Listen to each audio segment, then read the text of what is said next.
အားလုံးပဲမင်္ဂလာပါကျွန်တော်ကတော့တွင်းဟန် channel ရဲ့တင်ဆက်သူအောင်သူပဲဖြစ်ပါတယ်ဒါကတော့တငယ်ချင်းတယောက်ပေးပို့လာတဲ့ဖြစ်ရမှန်ဇာတ်လမ်းလေးကိုပြန်လည်တင်ဆက်ပေးသွားမှာပဲဖြစ်ပါတယ်အမောင်တို့ဖုံးလွှမ်းနေတော့ညတညအဲ့ဒီအချိန်ကည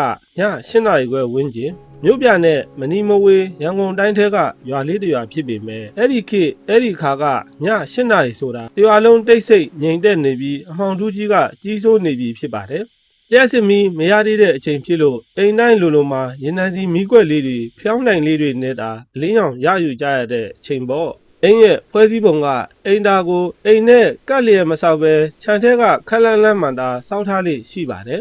အိမ်သားစီတွားတဲ့လမ်းတစ်လျှောက်မှာတော့လေတိုက်တိုင်းတကြည်နဲ့မြည်တတ်တဲ့ဝယုံတော်ကြီးတစ်ခုရှိပါတယ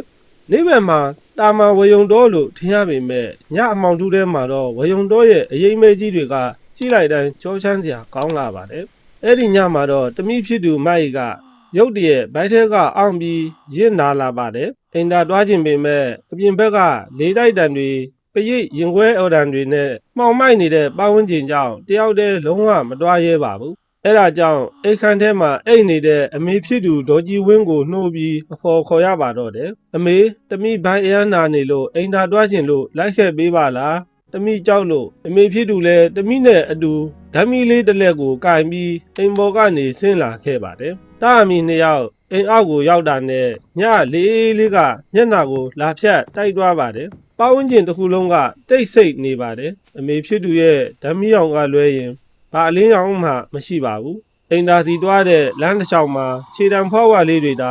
ာကြားနေရပါတယ်အိမ်သာနာကိုတဖြည်းဖြည်းနီးလာတာနဲ့ဝယုံတော်ကြီးရဲ့အရေးမဲကြီးကသူတို့တားမိပေါ်ကိုဆိုးမိုးလာသလိုခံစားရပါတယ်အိမ်သာထဲကိုဝင်ဖို့ခြေလမ်းပြင်လိုက်တဲ့အချိန်မှာရုတ်တရက်ဆိုသလိုမြေကြီးကိုအရာဝတ္ထုတစ်ခုခုနဲ့ပြင်းပြင်းထန်ထန်ရိုက်ချလိုက်တဲ့အတန်ကြီးကနားထဲကိုစောင့်ဝင်လာပါတယ်အတန်ကအရန်ကျဲလုံးလို့ရင်ထဲကနှလုံးတောင်ပြုတ်ကြမတတ်တုန်လှုပ်သွားစေပါတယ်တာအမီနှစ်ယောက်လုံးနေရာမှန်တင်ကြောက်ရွံ့လို့ရပ်တန့်သွားကြပါတယ်အမေဖြစ်သူကဓာမီနဲ့အတန်ရာဝယုံတော်ဘက်ကိုထိုးကြည့်လိုက်တဲ့အခါမှာမြင်လိုက်ရတဲ့မြင်ကွင်းကြောင့်တမိဖြစ်သူရောအမေဖြစ်သူပါအတန်တောင်မထွက်နိုင်တော့အောင်စွန့်အားသွားပါတော့တယ်ဝယုံတော်ထဲကအကြီးဆုံးဝါပင်ကြီးတစ်ပင်ကမြေပြင်စီကိုထက်ဝက်လောက်ကွေးညွတ်ကျနေပါတယ်အဲ့ဒီကွေးညွတ်နေတဲ့ဝါပင်ထိပ်မှာလူတရက်စာလောက်ရှိတဲ့အမဲရောင်အရိတ်တံကြီးတစ်ခုကဇောက်ထိုးတွဲလောင်းခိုချိတ်နေတာကိုဓာမီရောင်အောက်မှာထင်းထင်းရှားရှားမြင်လိုက်ရပါတယ်အဲ့ဒီတရေကြီးကသူ့ရဲ့လက်မဲကြီးတွေနဲ့မြေကြီးကိုအားကုန်လွှဲပြီးရိုက်ချနေတာဖြစ်ပါတယ်ရိုက်လိုက်တဲ့အချိန်ကြောင့်မြေကြီးတွေတောင်တုန်ခါသွားသလိုခံစားရပါတယ်အတန်ကြီးကညရဲ့တိတ်ဆိတ်မှုကိုဖွက်ထွက်သွားပြီးတရွာလုံးကြားရလောက်တဲ့အထိကျဲလောင်လှပါတယ်တာအမီနှစ်ယောက်လုံးဘာလို့ရမှမသိပဲအိမ်သာလဲမဝင်ရဲတော့ပဲတယောက်ကိုတယောက်ဖက်ထားရင်တုံရင်နေကြပါတယ်တန်ကြီးကမရက်သွားတဲ့အပြင်ပိုပြီးကျဲလာပါတယ်အဲ့ဒီတန်ကြီးကြောင့်အနီးနားအိမ်တွေကခွေးဟူတံတွေဟောင်းတံတွေစူညံသွားပါတယ်မကြခင်မှာပဲအနီးနားကရွာသားတွေကလည်းအိယာကလမ်းနိုးလာပြီးဓာမီတွေမီးတို့တွေကင်လာကအပြင်ကိုထွက်လာကြပါတယ်ဟဲ့ဘာရန်ကြီးလဲဟာဘာဖြစ်ကြတာလဲလို့အော်မင်းရင်လူတချို့ရောက်လာခဲ့ကြပါတယ်ဒါအမီနှစ်ယောက်ရက်နေတဲ့နေရာကိုရောက်လာတော့လူအုပ်ကြီးလဲဝယုံတော့ကမြင်ကွင်းကိုကြည့်ပြီးမှင်သက်သွားကြပါတယ်လူတွေရောက်လာတာကိုတောင်အဲ့ဒီတရေကြီးကဂယုမဆိုင်ပါဘူးဝါပင်တွေကိုခိုးပြီးမြေကြီးကိုဆက်တိုက်ပုတ်နေသေးပါရွာထဲကတတ်တရှိတဲ့လူငယ်တချို့ကလောင်းလေးခွတွေယူလာပြီးအဲ့ဒီအမဲရောင်အရေးကြီးကိုလှမ်းပြကြပါတယ်လောက်စားလုံးတွေမှန်သွားပေမဲ့အဲ့ဒီယာကြီးကနာကျင်တဲ့ပုံစံမပြသလိုထွက်သွားတာမျိုးလည်းမရှိပါဘူးပိုပြီးတောင်ဒေါသထွက်လာတဲ့ပုံနဲ့မြေကြီးကိုအဆက်မပြတ်ရိုက်နေပါတော့တယ်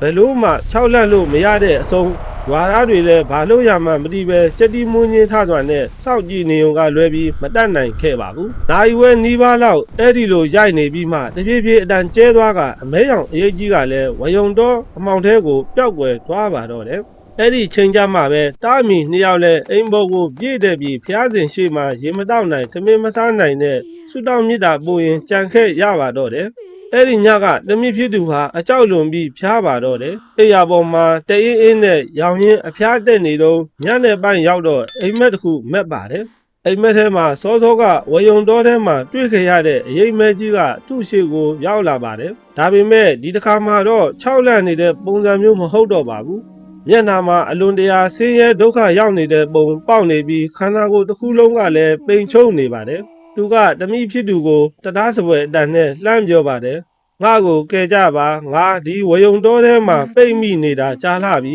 အလင်းမရလို့ငါအရန်ဆင်းရဲဒုက္ခရောက်နေရတယ်ငါဒီဘဝကနေကျွတ်ချင်လာပြီကျေးဇူးပြုပြီးငါအတွက်ကုသိုလ်ကောင်းမှုလုပ်ပြီးအမြတ်တမ်းဝေပေးကြပါငါကိုကျွတ်လွတ်အောင်ကူညီပေးကြပါလို့အဲ့နောက်တနာစပွဲတောင်းပန်ရင်းနဲ့အရေးမဲကြီးဟာတဖြည်းဖြည်းနဲ့မှိမိန်ပြောက်ွယ်သွားပါတော့တယ်တမိဖြစ်သူလဲအိမ်မက်ထဲကနေလက်နိုးလာပြီးတကူလုံးချွေးတွေရွှဲနေပါတယ်မနေ့မိုးလင်းတာနဲ့တညလုံးဖြစ်ပျက်ခဲ့တဲ့မြအိမ်မက်အကြောင်းကိုအမေဖြစ်သူနဲ့ရွာကလူကြီးတွေကိုပြန်ပြောပြလိုက်ပါတယ်အဲ့ဒီတော့မှရွာသားတွေလည်းသဘောပေါက်သွားကြပါတယ်သူဟာရံပြူလို့တဲ့သဘောနဲ့၆လန့်တာမဟုတ်ပဲသူ့ရဲ့ဆင်းရဲဒုက္ခကိုသိစေခြင်းလို့ကုသိုလ်အမျှလိုချင်လွန်းလို့အစွမ်းပြပြီးအတိပေးတာဖြစ်ကြောင်းနားလည်သွားကြပါတယ်အဲ့ဒီနေ့မနေ့မှာပဲမိသားစုနဲ့ရွာသားတွေစုပေါင်းပြီးဘုန်းကြီးကျောင်းကိုစွမ်းဟင်းတွေတွားရောက်ဆက်ကပ်ကြပါတယ်ပြီးတော့ဝယုံတော်ထဲကအတန်ချင်းကျွတ်လွတ်ပါစေဆိုတဲ့ရည်ရွယ်ချက်နဲ့ရေစက်ချအမျှဝေခဲ့ကြပါတယ်အဲ့ဒီလိုအမျှပေးဝေပြီးအချိန်ကစလို့ဝယုံတော်ကြီးစီကနေဘာတန်းမှ